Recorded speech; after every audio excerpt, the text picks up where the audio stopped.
तो जैसा कि हमने पहले भी देखा था, in this case Harish married Seema. Harish had a son Raghav and a daughter Rashi from his first wife and an illegitimate son Rishi. Seema had inherited a piece of land from her father, यानी कि पहली तरह की land.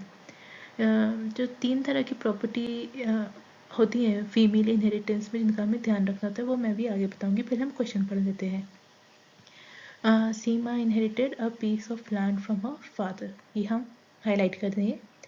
Harish suffered a heart attack and died in 2010. He had left behind self-acquired property, यानी कि inherited from her husband. Husband की death के बाद सीमा को सेक्शन 8 के अंडर कुछ मिला होगा, right, as a widow. So self-acquired property, a house. After death of Harish, Seema started a business of her own, earned 100 crores. In order to usurp the business and property of Seema, Raghav murdered Seema in 2020. Seema was survived by her mother, Meera, and her brother, Mohan. Calculate with reasons the share inherited by legal heirs of Seema. तो इसमें section 15 and 16 of HSA apply होगा. Sorry, I don't think ये 15 लग रहा है, but हाँ, इसमें section 15 and 16 of HSA apply होगा. और ये हमने फैमिली ट्री भी बना लिया है. सीमा ने हरीश से शादी की. हरीश की पहली वाइफ से 2 बच्चे थे, राशि और राघव, और उसका एक इलेजिटिमेट सन था, ऋषि. सीमा का एक भाई भी था, जिसे हमने अभी एस भी बोला है. पीछे क्या लिखा था, आई फॉरगॉट. मदर है और सीमा की फादर है, राइट. अब हमें देखना है सब में से किस किस को और कितनी कितनी तरह मतलब शेयर की प्रॉपर्टी मिलेगी. सो फीमेल इनहेरिटेंस में, जैसे कि मैंने बोला, 3 तरह की प्रॉपर्टी याद में रखनी ज़रूरी है. पहला इनहेरिटेड फ्रॉम फादर, दूसरा इनहेरिटेड फ्रॉम हस्बैंड, और तीसरा है सेल्फ एक्वायर्ड प्रॉपर्टी. इन तीनों के डिवोल्यूशन के रूल्स अलग अलग होते हैं. सेल्फ एक्वायर्ड प्रॉपर्टी इस केस में है any other kind of property. So क्या क्या याद रखना है हमें फीमेल इनहेरिटेंस के रूल के जब हम डिवोल्यूशन करते हैं कि प्रॉपर्टी किस प्रकार की है. क्या उस लेडी ने अपने फादर से इनहेरिट की थी वो प्रॉपर्टी, क्या वो प्रॉपर्टी उसने अपने हस्बैंड से इनहेरिट की थी, या थ्रू एनी अदर सोर्स, जिसे हम जनरल प्रॉपर्टी कहते हैं. जैसे कि सेल्फ एक्वायर्ड हो गई, को पार्सनरी इंटरेस्ट हो गया उस फीमेल का. 2005 के बाद फीमेल्स को इंटरेस्ट मिला है ना. और चाहे फादर ने गिफ्ट किया हो तो वो भी third kind of property, any other kind या जनरल प्रॉपर्टी में आता है. सो 3 तरह की प्रॉपर्टी को डिमार्केट करना ज़रूरी है. इस केस में कौन कौन सी 3 तरह की प्रॉपर्टीज़ हैं? Inherited from her father, inherited from her husband और सेल्फ एक्वायर्ड. इस केस में तो ऑलमोस्ट 3 ही हैं, कहीं पे 1 हो सकती है, 2 हो सकती है, तो उसका आप माइंडफुल रहिएगा. अब सेक्शन 15 क्या कहता है?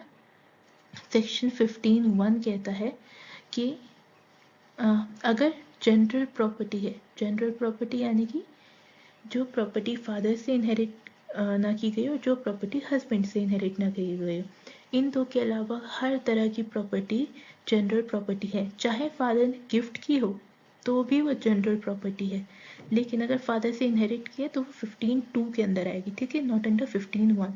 15(1) इज जनरल प्रॉपर्टी. वो कहता है कि एक फीमेल की जनरल प्रॉपर्टी जो है वो इस फॉलोइंग क्रम में डिवॉल्व होगी. पहला 15(1)(a) कहता है उसके हस्बैंड को उसके चिल्ड्रन यानी कि डॉटर और सन और चिल्ड्रन ऑफ अ प्रीडिसीज चिल्ड्रन को. अगर इनमें से कोई एक है तो नीचे जो बी सी डी ई वाले जो एयर्स हैं उन्हें कुछ नहीं मिलेगा, ठीक है. तो कौन कौन है? सबसे पहले लिस्ट में हस्बैंड हो, चिल्ड्रन हो, या children of a predeceased child. CPC वो नहीं है, CPC यहाँ पे child of a predeceased child है, ठीक है. फिर बी में क्या आ जाता है? अगर मान लो ना हस्बैंड हो, ना सन या डॉटर है उस वुमेन की, और सन और डॉटर में स्टेप चिल्ड्रन नहीं आते हैं, तो ये जो राघव, राशि और ऋषि है ना, ये सन या डॉटर में नहीं आएंगे. ये आएंगे बी में, जो कि है heirs ऑफ हस्बैंड. अगर हस्बैंड नहीं है, बच्चे नहीं हैं और चिल्ड्रन ऑफ अ प्रीडिसीज नहीं है, तो फिर प्रॉपर्टी किसे जाएगी? सेकंड को, यानी कि बी वाले कैटेगरी के लोगों को, heirs ऑफ हस्बैंड. ओके.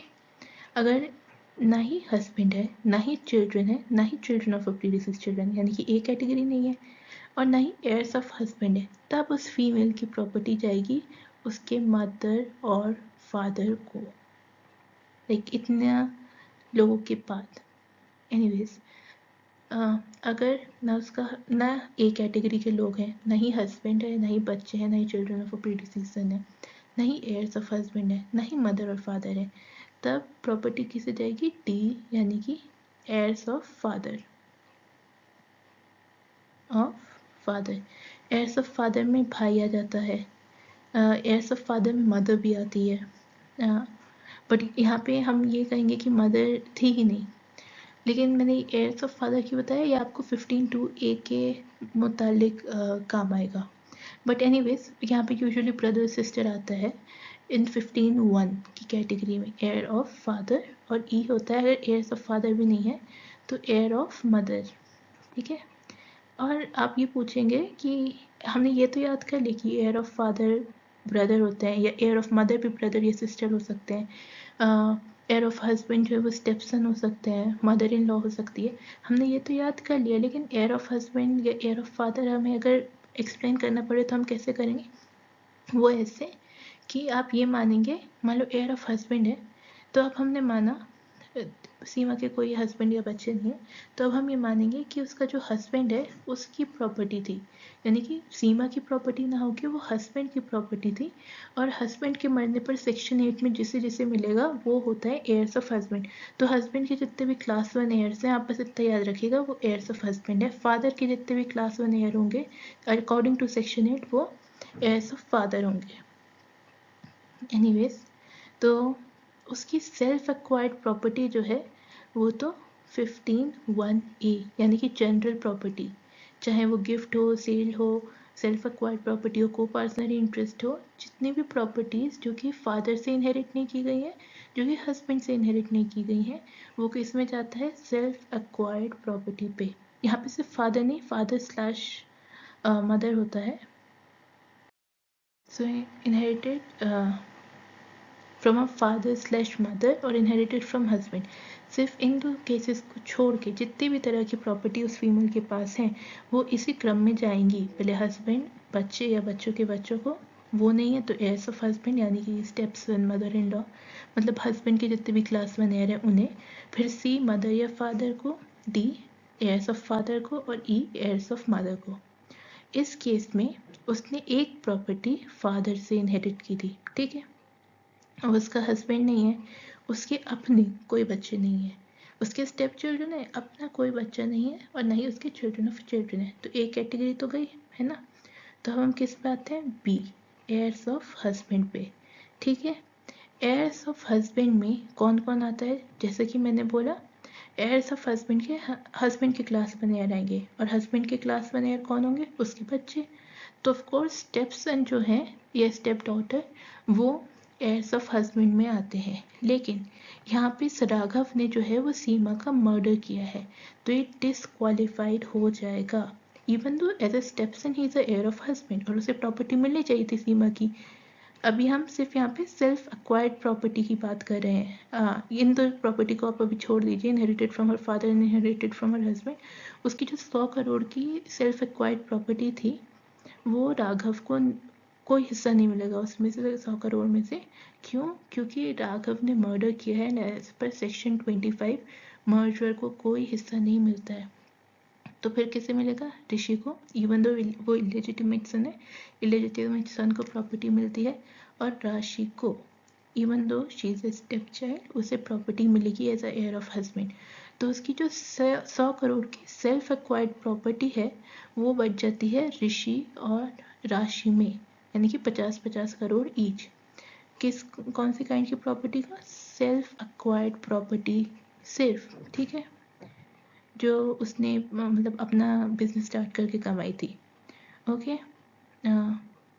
अब हम देखते हैं, एक काइंड ऑफ प्रॉपर्टी तो हमने डिवॉल्व कर दी सेक्शन 15(1) के अकॉर्डिंग, है ना। अब हम देखते हैं इनहेरिटेड फ्रॉम हर फादर और फादर, उसके फादर के मरने पर जो उसे प्रॉपर्टी मिली थी उसे कैसे डिवॉल्व करेंगे। तो सेक्शन 15(2) कहता है कि चाहे 15(1) में कुछ भी लिखा हो, कोई भी आपने हायरार्की दे दी हो, अगर प्रॉपर्टी 15(2)(a) कहता है अगर प्रॉपर्टी फीमेल ने फादर से इनहेरिट की है तो वो जाएगी in absence of her own children. यहाँ पे सीमा के तो कोई बच्चे नहीं हैं, तो इस केस में वो जाएगी एयर्स ऑफ द फादर को। सो 15(1) में जैसे कि हमने बच्चे नहीं थे तो एयर्स ऑफ हस्बैंड को दिया, लेकिन सिर्फ इनहेरिटेड फ्रॉम फादर या मदर। इस केस में प्रॉपर्टी अगर जो फीमेल मरी है उसके कोई हस्बैंड बच्चे नहीं है, हस्बैंड है लेकिन बच्चे नहीं है, या हस्बैंड भी नहीं है बच्चे भी नहीं है, बेसिकली अगर बच्चे नहीं है और प्रॉपर्टी फादर से इनहेरिट की तो वो जाएगा एयर्स ऑफ द फादर को। और एयर्स ऑफ द फादर कैसे निकालेंगे? फादर की क्लास 1 है, यानी कि सीमा के फादर का बेटा और उसकी विडो, ठीक है। तो यानी कि सीमाज ब्रदर और सीमा की मदर को प्रॉपर्टी मिलेगी। जो उसने प्रॉपर्टी अपने फादर से इनहेरिट की थी वो सीमा की मदर और सीमा के भाई को जाएगी। Okay, and third kind of property इस केस में है inherited from her husband. Section 15(2) भी कहता है अगर जो वुमेन मरी है उसके कोई बच्चे नहीं है तो वो प्रॉपर्टी 15(1) में कुछ भी लिखा हो एयर्स ऑफ हस्बैंड को जाएगी। यहाँ पे हमने देखा राघव ऑलरेडी आउट है सेक्शन 25 से, मर्डर डिस्क्वालीफाइड। तो यहाँ पर भी जो भी उसने हस्बैंड के पास, जैसे कि हमने पढ़ा कि हस्बैंड के पास एक घर था, उसकी सेल्फ एक्वायर्ड प्रॉपर्टी थी, तो वो प्रॉपर्टी जो है क्योंकि वो उसने इनहेरिट की होगी हस्बैंड के बाद अपने हस्बैंड से, तो वो जाएगी एयर्स ऑफ द हस्बैंड को। क्यों? क्योंकि इसके कोई बच्चे नहीं थे और उसने प्रॉपर्टी हस्बैंड से इनहेरिट की है। तो जब भी आप डिवॉल्व करें तब आप सोर्स ऑफ द प्रॉपर्टी, यहाँ पे मैं SOP करके लिख देती हूँ, सोर्स ऑफ द प्रॉपर्टी, और दूसरा क्या कि कहीं फादर या हस्बैंड से इनहेरिट तो नहीं की, ये दो चीज़ें देखेंगे। तो इनहेरिटेड फ्रॉम हर हस्बैंड वो वाली प्रॉपर्टी कैसे जाएगी? ऋषि और राशि को राघव डिस्क्वालीफाइड है क्योंकि किसे जानी है? सीमा के बच्चे नहीं है, तो एयर्स ऑफ हस्बैंड को। यही हमने ये आंसर लिखा है। हाँ, जो सीमा ने अपनी प्रॉपर्टी अपने फादर से इनहेरिट की है वो 15(2)(a) के अकॉर्डिंग, क्योंकि उसके बच्चे नहीं, उसकी मदर और ब्रदर को चला जाएगा जो कि एयर्स ऑफ फादर है। 15(2)(b) के अकॉर्डिंग जो भी प्रॉपर्टी उसने अपने हस्बैंड से इनहेरिट की है सीमा ने, वो जो घर था वो हस्बैंड के एयर्स को यानी कि हस्बैंड के बच्चों को, सीमा के स्टेप्स यानी कि ऋषि और राशि को चला जाएगा, राघव डिस्क्वालीफाई। और सेल्फ एक्वायर्ड प्रॉपर्टी क्योंकि सेक्शन 15(1)(a) में सीमा के कोई बच्चे नहीं है तो सेक्शन 15(1)(b) यानी कि एयर्स ऑफ हस्बैंड अगेन ऋषि और राशि को जाएगा और Raghav will be disqualified. Last question है, a Muslim male Rehan was survived by his wife Ufaq, his daughter Sarah, sons Adil and Aqil, son of a predeceased son Khurram, his father Kamal, his father's father यानी कि grandfather Bey, his full brother Rafi. Aqil baptized himself to become a Christian यानी कि आकिल उसका एक बेटा Christian बन गया. In an altercation between Rehan and Adil, Rehan slapped Adil and Adil in fit of rage pushed Rehan out of the room, but Rehan fell from the second floor on the ground floor and died immediately. अब हमें रेहान ये जो बंदा था जिसे मार के गिरा दिया गया था इसका शेयर एलोकेट करना है, अगर वो सुन्नी है अगर वो शिया है। तो यहाँ हमने अगेन रेहान का फैमिली ट्री बना दिया। रेहान है, उसकी वाइफ है उफ़ा, उसका डॉटर है सारा, सन है आदिल, आकिल, आई थिंक आकिल क्रिश्चियन हो गया था राइट, सो हम उसके नीचे सी लिख देंगे। उसका एक बेटा एक्स है, उसका एक ग्रैंडसन है खुर्रम जो कि एक्स का सन है, एक्स मर चुका है, और उसका एक भाई है रफ़ी, उसका फादर है और उसके फादर का फादर बेग है।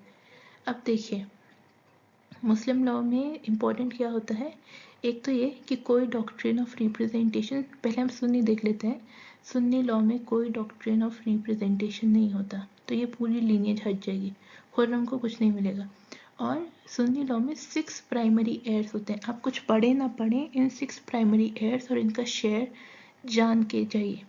बेसिकली क्या होता है सुन्नी लॉ में या मुस्लिम लॉ में शेयरर्स होते हैं, रेसिडुअरी होते हैं, डिस्टेंट किंडर्ड होते हैं और लास्ट में अगर इनमें से कोई नहीं होता तो प्रॉपर्टी स्टेट को जाती है।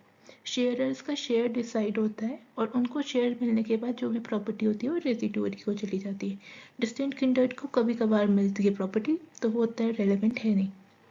उन शेयरर्स में भी सुन्नी में 12 शेयरर्स होते हैं, लेकिन उन सबको शेयर नहीं मिलता। जैसे grandfather as per Sunni law एक शेयरर है, लेकिन उसे शेयरर नहीं मिलेगा जब तक, जैसे यहाँ पे जो बंदा मरा है रेहान, उसका फादर जिंदा है, तो इवन तो ग्रैंडफादर यानी कि बे, जो कि एक शेयरर की लिस्ट में डिफाइंड है कि उसे शेयर मिलना चाहिए, लेकिन in presence of father grandfather को कोई शेयर नहीं मिलेगा।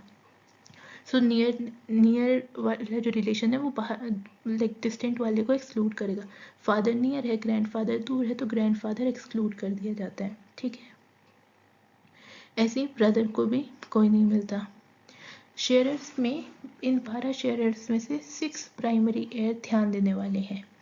इन्हीं पे बेस्ड आते हैं क्वेश्चन, इन्हीं के दम पे आपको सारा डिवॉल्व करना होगा प्रॉपर्टी।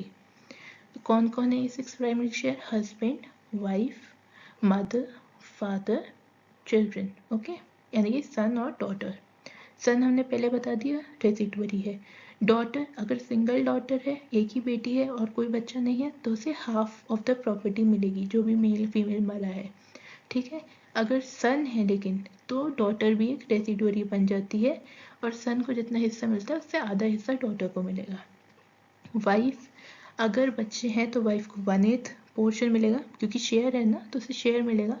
और अगर बच्चे नहीं है तो वाइफ को 1/4 मिलेगा। In case of a husband को बच्चे हैं तो 1/4 शेयर मिलेगा, बच्चे नहीं है तो हाफ शेयर मिलेगा। फादर को 1/6 शेयर मिलेगा इन प्रेजेंस ऑफ चिल्ड्रन नहीं है तो फादर एक रेजिडुअरी हो जाता है, ओके। मदर को 1/3 मिलेगा अगर चिल्ड्रन नहीं है, जो मरा है उसके बच्चे नहीं है। अगर रेहान जैसे यहाँ पे मरा है, उसके कोई बच्चे नहीं होते तो उसकी मदर को 1/3 मिलता, लेकिन क्योंकि अगर जो डिसीज्ड है उसके बच्चे हैं तो फिर डिसीज्ड की मदर को 1/6 ऑफ द प्रॉपर्टी मिलती है। सब इसी को ध्यान में रखते हुए हम बांट देते हैं, है ना, प्राइमरी एयर्स को।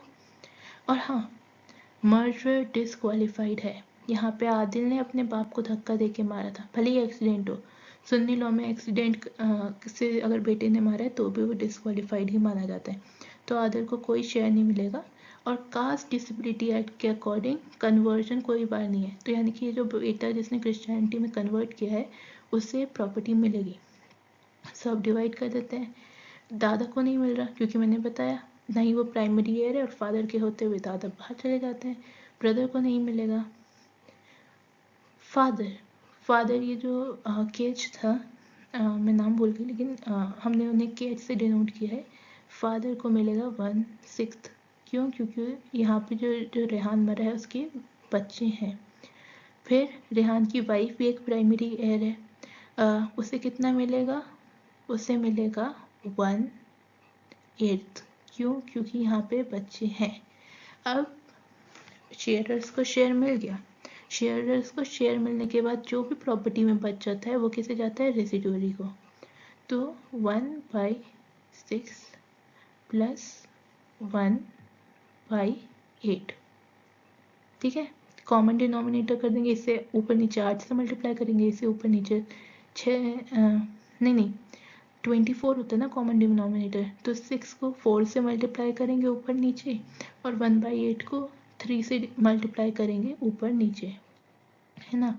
तो 4 + 3 ऊपर 4 आ जाएगा, +3/24 = 7/24, यानी कि 24 हिस्सों में से 7 हिस्से तो उसके फादर और उसकी वाइफ को चले गए।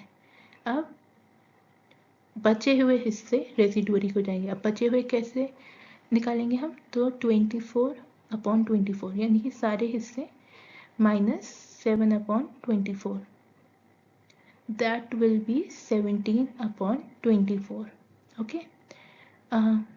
आप आंसर शीट में ऐसे लिख सकते हो कि इस 17/24 को हम ऐसे डिवाइड करेंगे कि जो सन है आकिल, जो क्रिश्चियनिटी में कन्वर्ट हो गया, उससे डबल शेयर मिले, किससे? डॉटर सारा से। तो ये हो गया आपका division as per Sunni law. As per शिया लॉ बस एक ही चेंज आना है, वो है क्योंकि यहाँ पे आदिल ने एक्सीडेंटली डेथ कॉज की है, उन्होंने ऐसी फाइट हो रही थी धक्का दे दिया, अगर इंटेंशनली होती तो उन्हें डिस्क्वालीफाई कर दिया जाता। लेकिन अंडर शिया लॉ ये कहा जाता है कि अगर एक्सीडेंटली डेथ कॉज हुई है तो फिर वो डिस्क्वालीफाई नहीं होता। तो यानी कि यहाँ पे जो 17/24 शेयर है उसमें से सारा, आदिल और आकिल इन केस ऑफ शिया इन तीनों को हिस्सा मिलेगा, ऐसा कि आदिल और आकिल का जो हिस्सा है इंडिविजुअल हिस्सा वो सारा से 2 गुना हो। ओके, और बाकी फादर का शेयर 1/6 रहेगा, विडो का शेयर 1/8 रहेगा। So with this we conclude this session. Thank you so much.